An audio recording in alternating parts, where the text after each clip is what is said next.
वक्फ संशोधन bill pass हो चुका है और ये बिल मुसलमानों के हितों के लिए है, फायदे के लिए है और गरीब, कमजोर, लाचार, यतीम, बेवा मुसलमानों के फलाह बहबूद, विकास, डेवलपमेंट और तरक्की के लिए है। अब ये जो है बिल को लेकर के चंद फिरका परस्त ताकतें और चंद संगठन लोग मुसलमानों को उग्र प्रदर्शन के लिए आमादा कर रहे हैं और चाह रहे हैं कि मुसलमान रोडों पर उतरे, उग्र प्रदर्शन करे।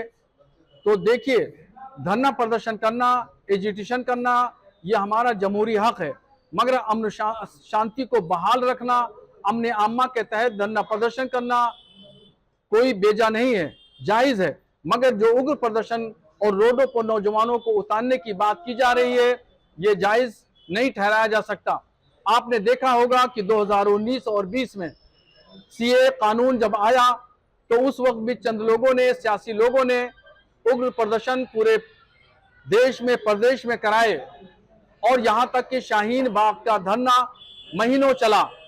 और उसी के साथ साथ में मैं आपको बताऊं कि सिर्फ उत्तर प्रदेश में 27 नौजवानों की जानें गई, सैकड़ों मुसलमान जेलों की सलाखों में पहुंचे, कुछ लोगों की जमानतें हो चुकी हैं, कुछ लोग आज भी जेलों में बंद है, कोई पुरसानी हाल नहीं है।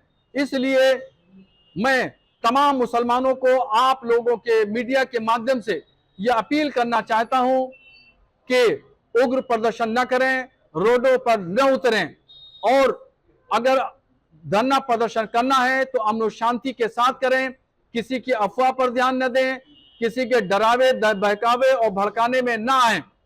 और मैं ये भी स्पष्ट कर देना चाहता हूं कि ये वक्फ संशोधन बिल मुसलमानों के मजहबी मकामात को कहीं इससे कोई खतरा नहीं है, न मस्जिद को खतरा है, न मदरसा, न ईदगाह, न खानका, न कब्रिस्तान, किसी को किसी तरीके से कोई खतरा नहीं है। और इस बिल में कहीं भी इन मजहबी मकामात के ताल्लुक से कोई भी एक लाइन, एक इबारत भी नहीं लिखी है।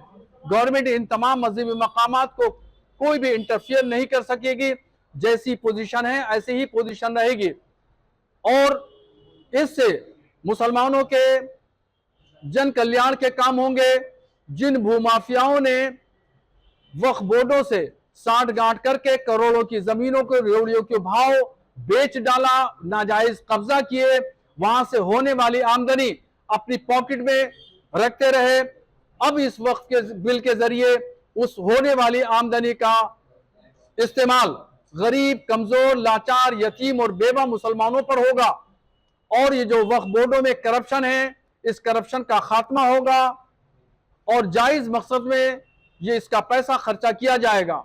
स्कूल बनेंगे, हॉस्पिटल बनेंगे, मदरसे और मस्जिदें तामीर होंगी, यतीम खाना बनेंगे, बैतुल माल कायम किया जाएगा, उससे बेरोजगार गरीब मुसलमानों की आर्थिक मदद होगी, बेवाओं की किफालत होगी, यतीमों की सरपरस्ती होगी, इससे जन कल्याण के काम होंगे। मैं फिर मीडिया के माध्यम से तमाम मुसलमानों से यही अपील करना चाहता हूं कि इस वक्फ बिल से घबराने की और डरने की जरूरत नहीं है। ये मुसलमानों के फायदे के लिए है और पॉलिटिकल पार्टियों के लोगों के बहकावे में ना आए, उनके डराने में ना आए। हमारी मस्जिदें, मदरसे, खानकाहें, ईदगाहें, कब्रिस्तान सब महफूज हैं, किसी को कोई खतरा नहीं है। कुछ जानकारी मिली है आप इसका समर्थन कर रहे हैं, आपको धमकियां मिल रही हैं? जब से मैंने वक्फ संशोधन बिल का समर्थन शुरू किया है, उस वक्त से मेरे सोशल साइट पर, इसके अलावा टेलीफोन करके लोग भी मुझे डरा रहे हैं, धमका रहे हैं, मगर मैं अल्लाह पर भरोसा रखता हूं, उस पर तवक्कुल करता हूं, इसलिए मुझे कोई डर और खौफ नहीं है। मेरा काम यह है कि मैं मुसलमानों की सच्ची रहनुमाई करूं और उनको हकीकत हाल से आगाह करूं और मैं बताऊं कि नफा क्या है और नुकसान क्या है। मुझे अल्लाह ने आलिम दीन बनाया, मैं अपने आलिम दीन होने की वजह से अपनी जिम्मेदारी निभा रहा हूं और मैं सच्चाई और हकीकत बताता रहूंगा।